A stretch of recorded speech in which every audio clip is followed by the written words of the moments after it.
Hello, my friend. This is Clyde. Let us talk about trust. In Psalm 25, verses 1 and 2, we read, "In you, Lord my God, I put my trust. I trust in you. Do not let me be put to shame, nor let my enemies triumph over me." Psalm 62, verses 1 and 2 says, "Truly my soul finds rest in God. My salvation comes from him. Truly he is my rock and my salvation. He is my fortress. I will never be shaken." For the last 4 mornings, I've got awake with a certain song in my head. I can't say that I heard it in church or that it is my favorite song, but somehow it is what I have been hearing each morning this week when I wake up. Needless to say, I searched for it and I've listened to it several times, and each time it is fresh, impactful, instructive, meaningful. Let me share a few lines with you. "Still I will trust you, still I will follow. Though the storm rages on and I can't find my way, still I will trust you, Lord." The title of the song is "Still I Will Trust You, Lord," and it was part of a musical project by Brooklyn Tabernacle Choir entitled "Favorite Song of All," and was released in 1996. Check it out for yourself. But what does it mean to trust, and what is the significance of it to me and its relatedness to the text? How can I define trust? I've been sleeping in the same bed for many years, and I honestly cannot recall ever walking up to the bed and checking it, looking under the bed, examining the base to see if I can safely lie in this bed. I guess I trust the bed, right? The truth is, I don't even think about it. The bed is there, and I assume it will serve its purpose. Even more interesting is flying in an aircraft. Few of us know the mechanics of a plane, and we certainly don't ask about the history of that particular aircraft. What about the pilots? Why don't we ever get a copy of the pilot's resume when we arrive at the gate, and then we meet the pilots at the entrance of the plane? Would that make you feel more comfortable that the plane would take you safely to your destination? Of course not. If you asked for all those things, they would think you're crazy. We simply book a flight, show up and board the aircraft, find our seat and do what the flight attendants tell us to do. Occasionally we hear an announcement and we take it for granted that it's the captain. You get my point? We trust the airline. We trust the aircraft. We trust the pilots, and we go about our merry way.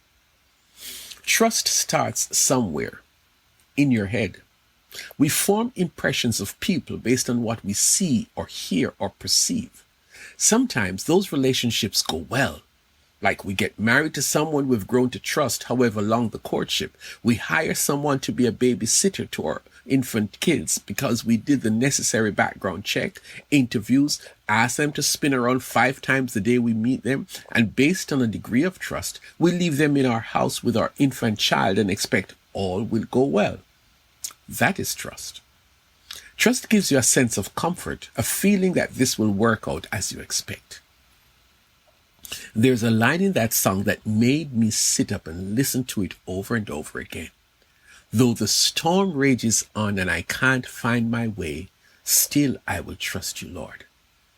Think about that for a moment. The first text says, "In you, Lord God, I put my trust." What do I trust God to do? I trust him to take care of me because he said he would. I trust him to protect me because he said he would. I trust him to provide for me because he said he would. How is that working for me? God is reliable. God is genuine. God is true. I've come to know God in a real way that justifies my trust in him. God is true to his word. He never lies. It is hard to trust a liar, which is why I don't understand why people stick around Satan for so long when he has proven that he is the father of lies. But that's another story. God can be trusted to do what he says he will do and to be who he says he is. But trust is more than just fulfilling your expectation. The song says, "There will be times in my life that the storm rages, even though I trust God to deliver me from the destructive forces of the storm." The song says that in those moments, I can't find my way. In those moments when things are not working out in my favor, still, I will trust you, Lord. You fell in love with this girl who has so much promise to be a great wife. And 3 years into the marriage, you begin to see some flaws, some cracks, and eventually you find out that she's cheating. Do you stay married? Or do you do the logical and divorce her? The song says, even when life's circumstances don't work out the way I expected, still I will trust you, Lord. Why? Because God is all knowing. God knows everything, and I have discovered that he knows why the storm is still raging even though I have fasted and prayed. He knows why I have not seen the particular thing happen yet, and though at times I struggle through the storm, I never stop trusting him because I've grown to know that God will take care. He says it, and I believe it. God never fails, my friend. Circumstances may not always work in your favor.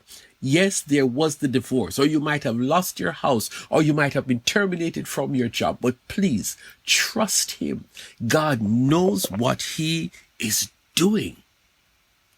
When you trust him, things will work out in your favor.